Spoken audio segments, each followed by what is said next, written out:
नमस्कार, जय हिंद दोस्तों। आप देख रहे हैं मास्टर वीडियो ऑफिशियल और अभी हम लुसेंट ऑब्जेक्टिव सामान्य ज्ञान पढ़ रहे हैं। ये न्यू एडिशन का ही है और इसमें अभी हम पढ़ रहे हैं केमिस्ट्री, जिसका 6 नंबर तक कंप्लीट हो चुका था। अभी हम पढ़ेंगे 7 नंबर एक्सरसाइज, अम्ल, भस्म और लवण। चैनल पे पहली बार आए हैं, सब्सक्राइब जरूर कर लीजिएगा, क्योंकि यहाँ पे लुसेंट का ऑब्जेक्टिव, सब्जेक्टिव और साइंस पूरा कंप्लीट हो जाएगा न्यू एडिशन का। पहला क्वेश्चन है, अम्ल वह पदार्थ है। एसिड क्या होता है? एसिड क्या होता है? एक प्रोटॉन देता है। एसिड प्रोटॉन देता है। भस्म वह पदार्थ है। भस्म वह पदार्थ है जो प्रोटॉन ग्रहण करता है। काफ़ी इंपॉर्टेंट है। भस्म जो बेस होता है वो प्रोटॉन को ग्रहण करता है, जबकि एसिड जो होता है वो प्रोटॉन को रिलीज करता है, प्रोटॉन देता है। अम्ल व भस्म की अभिक्रिया के फलस्वरूप कौन सा पदार्थ बनता है? अम्ल और भस्म को मिला के क्या बनता है? नमक बनता है, लवण बनता है। एसिड और बेस को मिलाएंगे तो साल्ट बनता है, लवण। उदासीनीकरण क्रिया में क्या बनता है? उदासीनीकरण क्रिया जो होता है उसमें लवण और जल मिलता है। मतलब यहाँ जो ये क्वेश्चन था कि अम्ल और भस्म को मिलाते हैं तो वही उदासीन हो जाता है वो, तो उसमें क्या होता है? लवण और जो जल होता है वो बनता है। भस्म और अम्ल के परीक्षण के लिए किसका उपयोग किया जाता है? इसमें हम लिटमस पेपर का प्रयोग करते हैं। लिटमस पेपर का प्रयोग करते हैं कि कोई पदार्थ अम्ल है या भस्म है, उसको चेक करने के लिए। नीला लिटमस पत्र अगर लाल हो जाए, नीला लिटमस पत्र अगर लाल हो जाए तो उसका मतलब है कि वो एसिड है। ऐसे याद रखिएगा, acid turn blue to red, ABR, यानी एसिड जो होता है वो ब्लू को रेड कर देता है। ठीक है। लाल लिटमस पत्र अगर नीला हो जाए तो इसका मतलब है भस्म है। वो जो बेस होता है वो मतलब रेड को, आर को जो है वो ब्लू कर देता है, BRB। अब या तो आप दोनों में से एक याद रखोगे तो काम निकल जाएगा। ABR अधिकतर स्टूडेंट याद रखते हैं कि acid turn blue to red. आगे क्वेश्चन है, जल में घुलनशील भस्म को कहते हैं। जल में घुलनशील भस्म को क्या कहते हैं? क्षार कहते हैं, क्षार। निम्नलिखित में से कौन सा कथन यहाँ पे सही है? इसमें से कौन सा कथन सही है? पहला दिया है कि साबुन में, क्षार में साबुन जैसी चिकनाहट होती है, बिल्कुल सही है। क्षार लाल लिटमस को नीला कर देता है, ये भी सही है। लाल को वो नीला कर ही देता है क्योंकि वो क्या होता है? बेस होता है, भस्म होता है। सभी क्षार भस्म होते हैं किंतु सभी भस्म क्षार नहीं होते, ये सही है बिल्कुल। अभी और भी जिक्र किए थे कि सभी क्षार जो होता है वो भस्म होता है, क्योंकि वो भी क्या करता है? लाल लिटमस को नीला कर देता है। तो यहाँ पे ये तीनों कथन जो है वो सही था, तो आंसर क्या हो जाएगा? डी हो जाएगा। सभी अम्ल जल में घुलकर क्या प्रदान करता है? सभी अम्ल जल में जब घुलेगा तो H+ ion, hydrogen ion release करता है। ये कई बार पूछा गया प्रश्न है। सभी अम्ल जल में घुलकर H+ आयन प्रदान करता है। भस्म का स्वाद कैसा होता है? तो ये खारा होता है। भस्म का स्वाद खारा होता है। भस्मों के जलीय घोल में कौन सा आयन होता है? भस्मों के जलीय घोल में OH- होता है, OH- आयन होता है। सभी लवण होते हैं, सभी लवण जो होता है वो विद्युत अपघट्य होता है, विद्युत अपघट्य होता है। पीएच मान का निर्धारण किसने किया था? मतलब पीएच स्केल जो है उसका खोजकर्ता का नाम पूछा जा रहा है, तो सोरेनसन ने किया था।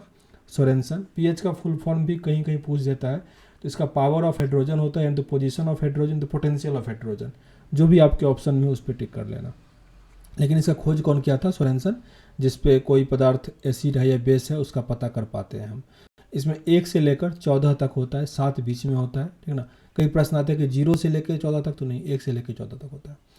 शुद्ध जल में हाइड्रोजन आयन सांद्रण का मान होता है। शुद्ध जल में हाइड्रोजन आयन सांद्रण का मान जो है वो कितना होता है?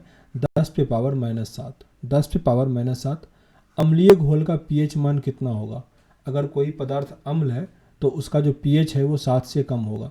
7 से अगर कम होगा तो वो अम्ल है, उससे अगर अधिक होगा तो क्षार है।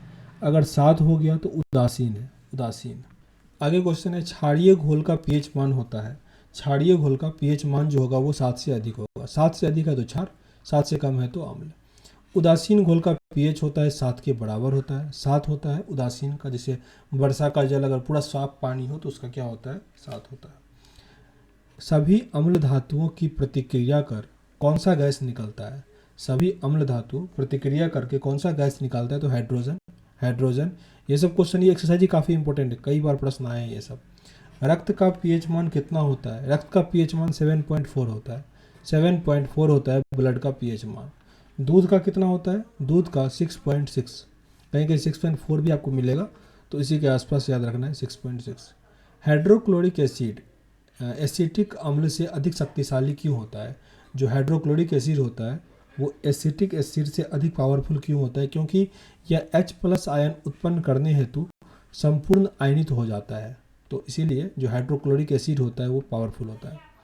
जो लवण अम्लीय हाइड्रोजन परमाणु या हाइड्रोक्सिल आयन से मुक्त रहता है वो कहलाता है सामान्य लवण। सामान्य लवण निम्नलिखित में से कौन सामान्य लवण जो नॉर्मल साल्ट है उसका फार्मूला नहीं है? तो ये नहीं है, जबकि Na2SO4, Na3PO4 और CaSO4 ये सब सामान्य लवण का फार्मूला था। जटिल लवण का उदाहरण इसमें से कौन सा है? जटिल लवण ये सारा जो है वो जटिल लवण का उदाहरण है। K4FeCN6, K2HgI4, AgNH3 twice Cl, ये सब क्या है? कॉम्प्लेक्स साल्ट है। मोहर लवण है, मोहर लवण जो है वो एक द्विक लवण है। द्विक लवण यहाँ पे सूची 1 सूची 2 दिया गया है, सुमेलित करना है। जो सामान्य लवण होता है वो है बेरियम ऑक्साइड। जो बेरियम ऑक्साइड है वो क्या है? सामान्य लवण है। सोडियम बाइकार्बोनेट है अम्लीय लवण। सोडियम बाइकार्बोनेट जिसका बेकिंग सोडा में यूज़ करते हैं वो क्या है? अम्लीय लवण। जबकि फेरिक ऑक्साइड जो है वो है क्षारीय लवण, और फिटकिरी जिसको एलम कहते हैं वो है द्विक लवण। द्विक लवण निम्नलिखित में से कौन अम्लीय लवण है? इसमें से अम्लीय लवण जो है वो H2CO3 है। H2CO3 अम्लीय लवण है। निम्नलिखित में से किस लवण का जलीय विलयन लाल लिटमस को नीला कर देगा? लाल लिटमस को यहाँ पे नीला कर रहा है तो वो जाहिर सी बात है बेस होगा। कौन सा लवण पूछा जा रहा है मेनली? तो Na2CO3 10H2O। अच्छा, ये किसका फार्मूला है? कमेंट बॉक्स में लिखिएगा। अभी इसका मैं जिक्र भी किया था कि ये क्या होता है ऊपर वाले क्वेश्चन में ही। निम्नलिखित में से किस अभिक्रिया में घुलनशील लवण बनते हैं? निम्नलिखित में से किस अभिक्रिया में घुलनशील लवण बनते हैं? अवक्षेपण अभिक्रिया। अवक्षेपण अभिक्रिया, इसको ध्यान से देख लीजिए, बताना है आप ही को, क्योंकि कई बार पूछा जाता है, आपसे दे देगा उसका नाम, पूछेगा ये किसका फार्मूला है। अमोनियम क्लोराइड का जलीय विलयन होता है। अमोनियम क्लोराइड का जलीय विलयन जो है क्षारीय होता है। क्षारीय लवण जो जल का अवशोषण करता है क्या कहलाता है? लवण जो जल का अवशोषण करता है वो हाइग्रोस्कोपिक लवण कहलाता है। हाइग्रोस्कोपिक लवण। निम्नलिखित में से कौन सा कथन यहाँ पे सही है? 3 कथन दिया गया है, पूछा जा रहा है कौन सा कथन यहाँ पे सही है। तो पहला है कि अम्ल स्वाद में खट्टा होता है और H+ आयन देता है, ये बिल्कुल सही है। अम्ल स्वाद में नहीं, अम्ल स्वाद में खड़ा होता है, तो ऐसे ही गलत हो गया। और तथा OH आयन देता है, ये सही है, लेकिन ये खट्टा वाला जो है ना वो गलत हो जाएगा, सिर्फ 2 गलत हो गया। क्षार स्वाद में कड़वा होता है, ये सही है। OH आयन देता है, ये सही है। तो अच्छा, यहाँ पे क्षार देता है OH, नहीं तो पूरी तरह से गलत ही है, ठीक ना। तो 1 और 3 यहाँ पे सही है। जो अम्ल होता है ना वो H+ आयन देता है, जबकि क्षार जो होता है वो OH- आयन देता है, और ये खड़ा होता है, कड़वा होता है, और अम्ल क्या होता है? खट्टा होता है। हाइड्रोजन सभी अम्लों का एक आवश्यक अवयव है, यह सर्वप्रथम किसके द्वारा कहा गया था? डेवी के द्वारा, हल्सल डेवी के द्वारा। आगे क्वेश्चन है हमारा, पीएच मूल्यांकन दर्शाता है। पीएच क्या दर्शाता है? कि वही जो अम्ल है या नहीं, या बेस है या नहीं। तो किसी घोल का अम्लीय या क्षारीय होने का मूल्यांकन जो है वो पीएच स्केल करता है, जिसके खोजकर्ता कौन थे? सोरेनसन, अभी बैठे थे सोरेनसन। जलीय विलयन की अम्लता का परीक्षण के लिए कौन सा उपकरण प्रयुक्त किया जाता है? जलीय विलयन की अम्लता का परीक्षण के लिए इसमें पढ़ेंगे हम पीएच मीटर का ही, पीएच स्केल का ही। मनुष्य के खून का पीएच जो होता है वो कैसा होता है? मनुष्य का जो पीएच अभी पढ़े थे 7.4 होता है, तो ये अम्लीय होगा या क्षारीय होगा, कैसा होगा? तो ये क्या होगा? क्षारीय होगा, लेकिन कम क्षारीय होगा, क्योंकि 7 से तो स्टार्ट ही होता है, तो क्षारीय है लेकिन कम है। 7 से कम होता है तो अम्लीय होता है। शुद्ध जल का पीएच कितना होगा? 7 होगा। शुद्ध जल का पीएच 7 होगा, क्योंकि वो उदासीन होता है। किसी द्रव का पीएच अगर 7 माना गया तो वो संभवतः कैसा होगा? तो वो मतलब उदासीन होगा, यानी जल होगा। ऑप्शन नंबर यहाँ पे ए, जल हो जाएगा। शून्य के बराबर पीएच वाला विलयक होगा। अगर पीएच 0 हो जाए तो वो कैसा होगा? काफ़ी अधिक अम्लीय होगा, अत्यधिक अम्लीय विलयन होगा, क्योंकि सबसे लोएस्ट पे हो गया। ऑप्शन नंबर यहाँ पे क्या हो जाएगा? बी सही है। तो इसके आगे जो लेसन है हमारा गैसों का सामान्य गुण, उसको अगले वीडियो में कवर करेंगे। मिलते हैं नेक्स्ट वीडियो में।